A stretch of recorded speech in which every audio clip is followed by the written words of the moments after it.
Bom dia, paz do Senhor, meu nome é Rômulo Souza e esse é mais um quadro aqui no meu canal chamado Apocalipse para Leigos, onde toda semana eu procuro tirar um dia para trazer um estudo diferenciado, um conteúdo diferenciado aqui no meu canal. O meu canal não é um canal evangélico, não é um canal gospel, um canal religioso, não. No meu canal procuro falar de vários assuntos, sabe? Trazer de vez em quando entretenimento, falar de história, minhas opiniões acerca de alguma coisa. Então eu sempre procuro trazer algo diferente para variar os assuntos, né?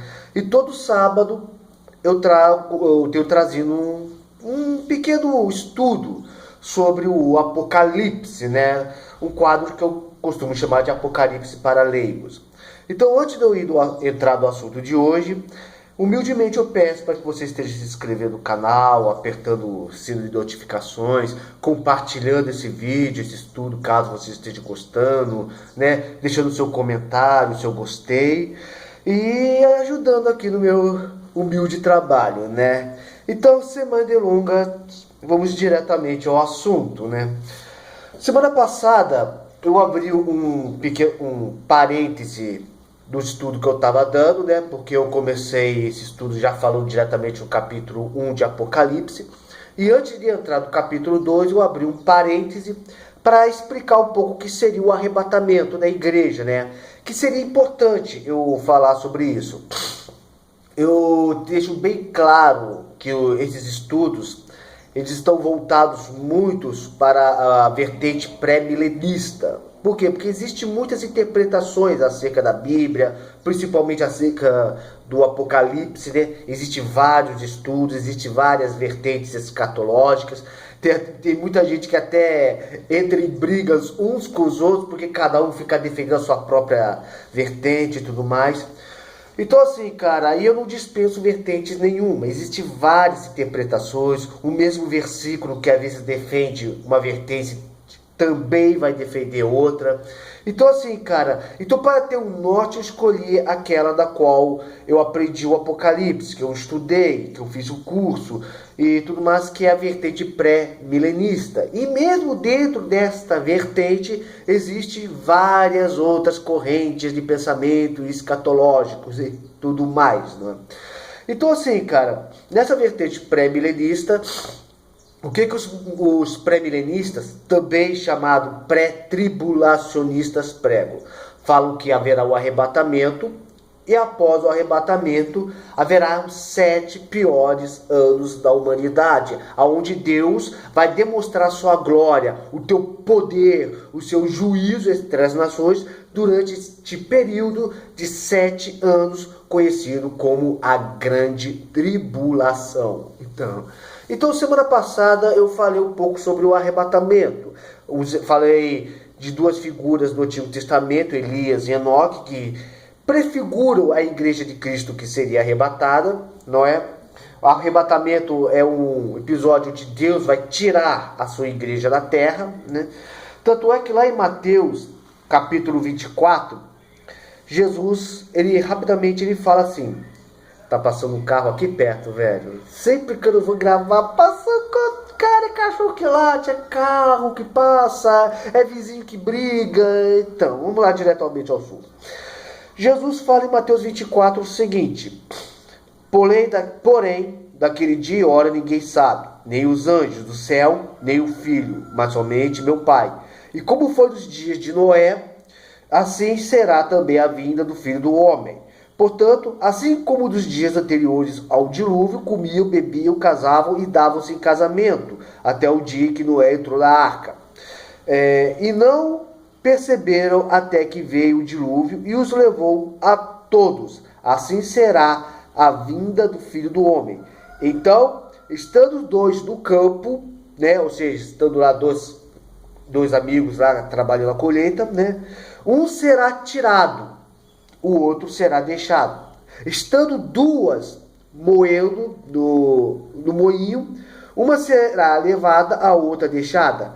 E vigiai, pois, porque não sabeis que hora que há de vir o vosso Senhor. Mas considerai isto: se o pai de família soubesse aqui vigília da noite, havia de vir o ladrão, vigiaria e não deixaria que fosse arrombada a sua casa.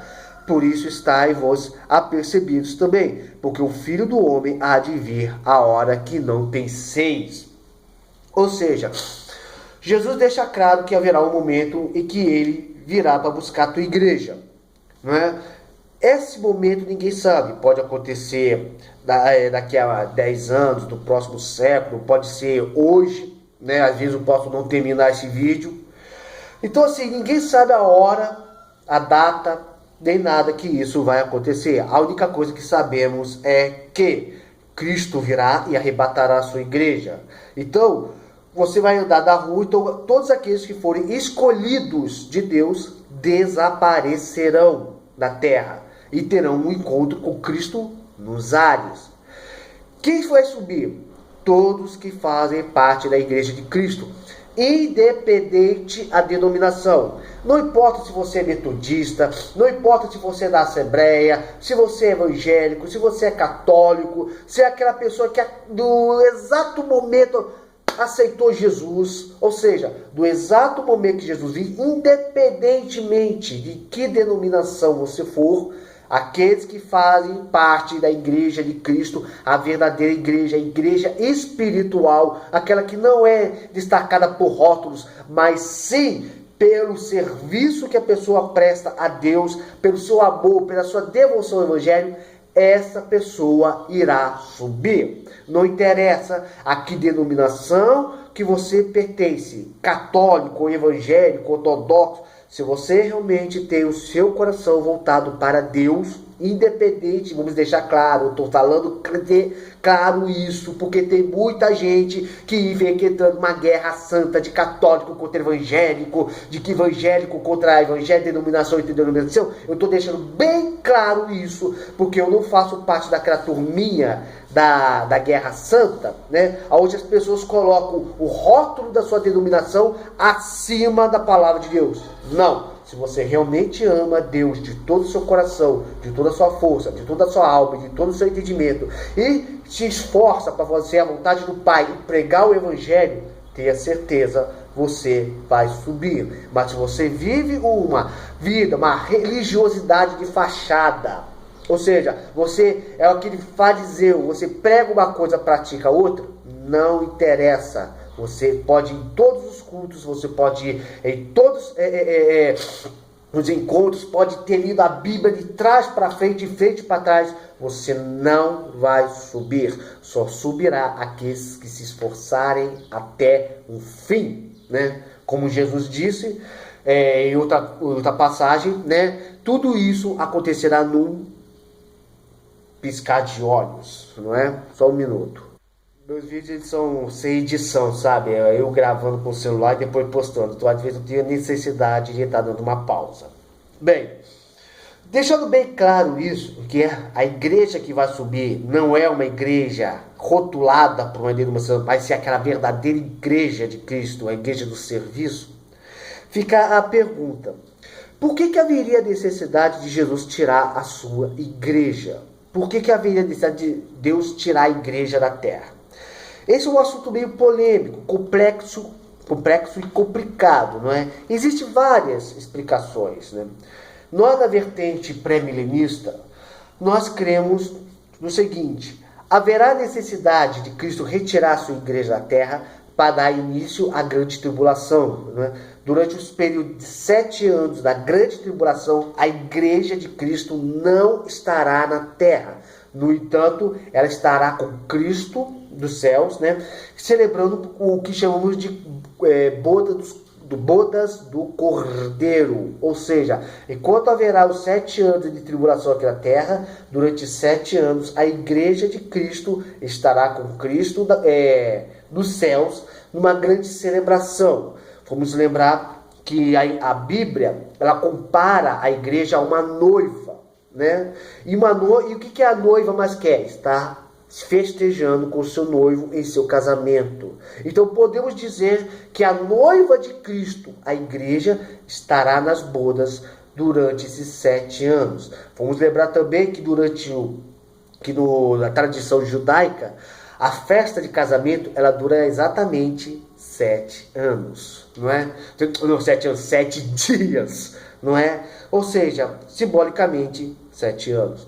Mas aí eu te pergunto, Romulo, mas qual é uma base bíblica que você tem para falar que durante esses 7 anos a igreja de Cristo não estará na terra, mas no céu?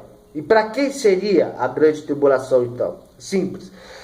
Daniel, o profeta Daniel, ele era o cativo da Babilônia. Durante 70 anos, o povo judeu esteve na Babilônia cativos por causa de terem abandonado a Cristo, né? E quando chegou o período desse cativeiro, Daniel, lendo as escrituras de Jeremias, o profeta, percebeu que esse cativeiro estava chegando ao fim. Ao invés de você fazer uma grande celebração, comemorando, ele pôs seu coração a orar ao Senhor, a buscar a Deus em súplicas de oração intercedendo pelo povo de Israel, porque sabia que o povo de Israel pecara diante de Deus, não é? Uma oração muito bonita, Daniel capítulo 9, né? Eu aconselho você a ler. No entanto, a parte que nos interessa, né, ela está no versículo 20, Daniel 9, a partir do verso 20, que diz assim: estando eu ainda falando e orando, né, e confessando o meu pecado e o pecado do meu povo Israel, e lançando a minha súplica perante a face do Senhor, meu Deus, pelo monte santo do meu Deus, e estando eu, digo ainda, falando na oração, o varão Gabriel, aqui o arcanjo Gabriel, né, que todos conhecem como aquele anjo que apareceu para a Virgem Maria, anunciando o nascimento de Cristo, que eu tinha visto na minha visão anterior ao princípio, porque antes disso, Daniel já teve uma outra visão do arcanjo Gabriel, veio voando rapidamente e tocou-me a hora do sacrifício da tarde. Ele me instruiu e falou comigo e disse: Daniel, agora sai para fazer-te entender o sentido. No princípio das tuas súplicas saiu a ordem, e eu vim para te declarar, porque és muito amado. Toma, pois, bem o sentido da palavra e entende a visão. 70 semanas estão determinadas sobre o teu povo e sobre a tua santa cidade. Pega bem essa referência, seu povo e tua santa cidade, para extinguir a transgressão e dar fim aos pecados e expiar a iniquidade e trazer a justiça eterna e selar a visão e a profecia e ungir o santo dos santos. Sabe e entende, desde a saída da ordem para restaurar e para edificar Jerusalém, até ao Messias, 7 semanas, o Messias, o príncipe, 7 semanas e 62 semanas, totalizando 69 semanas. E as ruas e as tranqueiras se retificarão, mas em tempos angustiosos. E depois destas 62 semanas, será tirado o Messias, e não será mais, e o povo do príncipe que há de vir destruirá a cidade do santuário, e o seu fim será de uma inundação, e até o fim haverá guerra em determinadas assolações. O que nos dá a entender? Como eu falei em outro vídeo, o tempo de Deus sempre conta o tempo em 7 anos, né? Por quê? Uma ordem que Deus tinha dado a Israel no passado, né? Vocês vão trabalhar a terra durante 6 anos e no 7º vocês não vão trabalhar, vocês vão descansar para que a terra se recupere. Assim, o povo de Israel contava o ano de 7 anos, que eles chamavam de semanas. Vamos lembrar, não são semanas de dias, de segunda a domingo, e sim semanas de anos. 6 anos para trabalhar a terra, o 7º para descansá-la. Então, eles sempre fazem a contagem de 7 anos.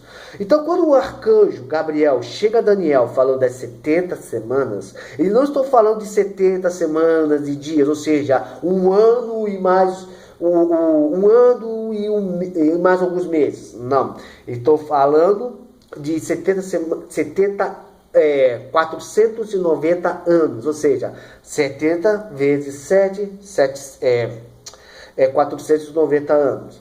No entanto, ele faz uma separação, né? Ele fala de 7 semanas e mais 62 semanas, totalizando 69 semanas. Ao todo, 483 anos, entendeu? Desde ordem para reedificar Jerusalém até o Messias. O que é interessante, eu vou ler uma parte aqui, que diz o seguinte: certos expositores da Bíblia diferem da opinião quanto ao tempo exato em que os 483 anos começariam.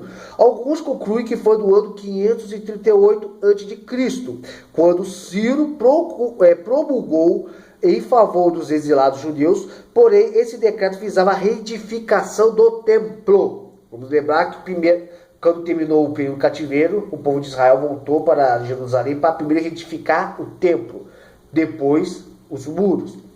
Entendeu?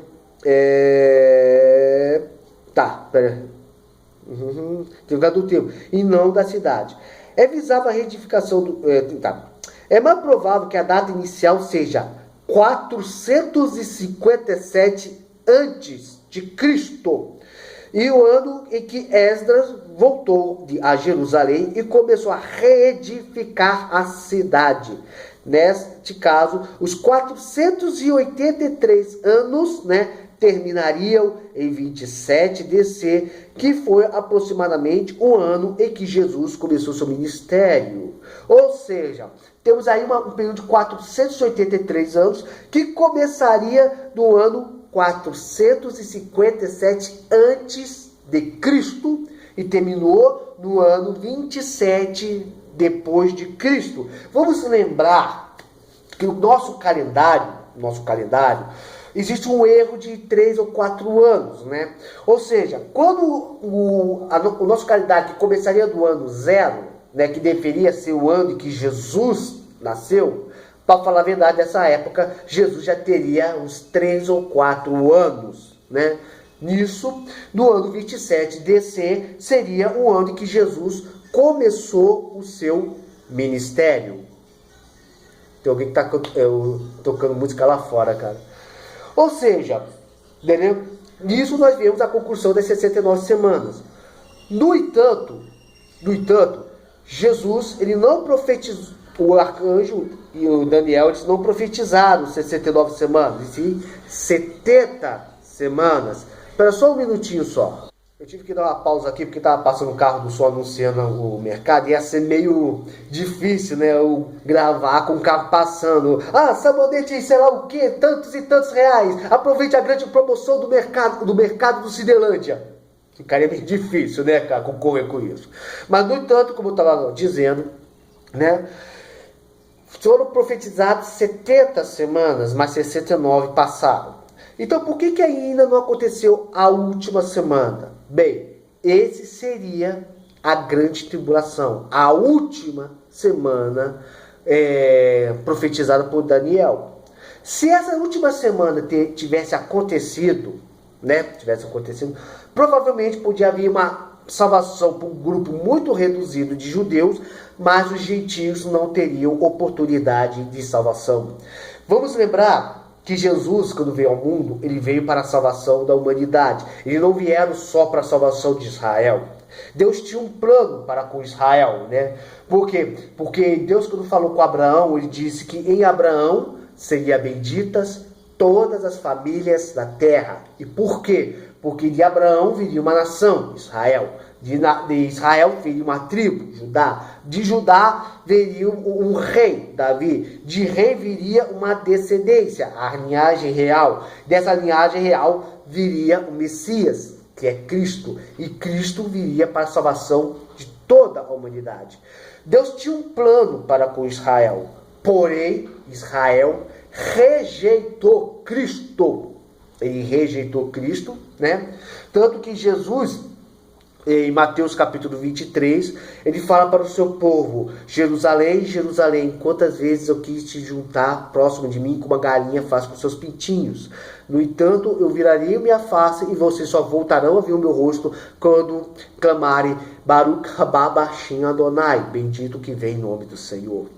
Então, assim, a gente pode ver que 69 semanas aconteceram até o início do ministério de Cristo, e com isso a última semana não aconteceu, porque começaria um período chamado de período da graça, também chamada de tempo dos gentios, também conhecido como período da igreja, né? Onde nesse período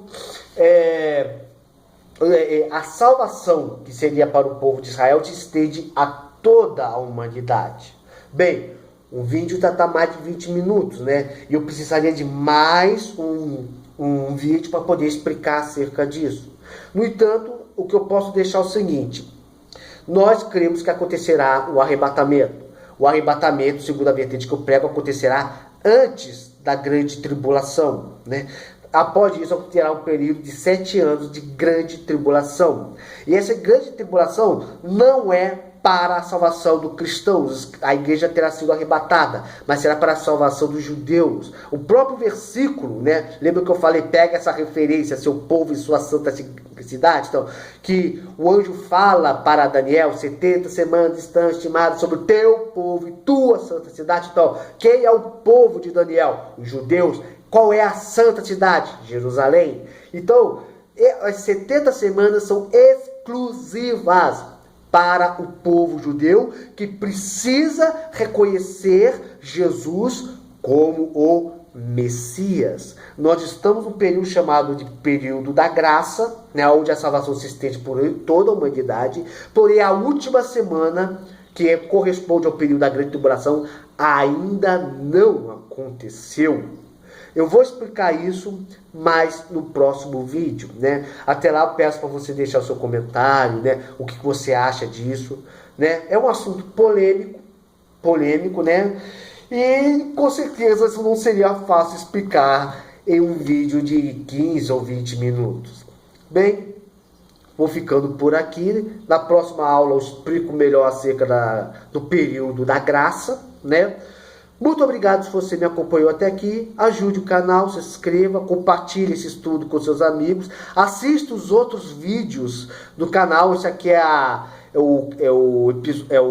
quinta aula, né? Muito obrigado se me acompanhou até aqui. Fique na paz. Que Deus esteja te abençoando nesse dia de hoje. Shalom.